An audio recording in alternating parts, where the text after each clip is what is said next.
আসসালামু আলাইকুম ওয়া রাহমাতুল্লাহি ওয়া বারাকাতুহু। সম্মানিত দিনী ভাই ও বোনেরা, প্রতিটি মুসলমানের জন্যই কয়েকটি বিষয়ের প্রতি খুব বেশি খেয়াল রাখা অপরিহার্য।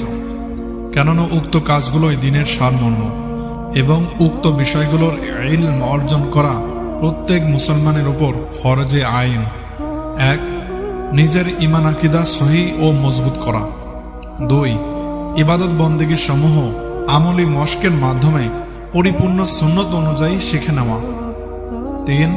রিজিককে হালাল রাখার ফিকির করা। ৪. পিতামাতা, স্ত্রী, সন্তান থেকে নিয়ে সকল আত্মীয় স্বজন ও মুসলমানদের হক আদায়ে সচেষ্ট থাকা। মোট কথা, বান্দার হকের ব্যাপারে খুব বেশি ফিকির রাখা, নতুবা সমস্ত ইবাদতের সওয়াব শেষ হয়ে যাবে। ৫.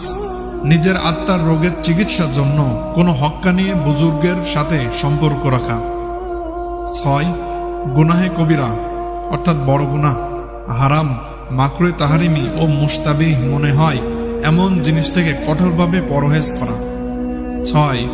নিজের পরিবারের লোকজন, আত্মীয় স্বজন, বন্ধু বান্ধব ও মহল্লাবাসী লোকদেরকে সর্বদা দিনের দাওয়াত দিতে থাকা এবং তাদের দিনের তালিম দিতে থাকা।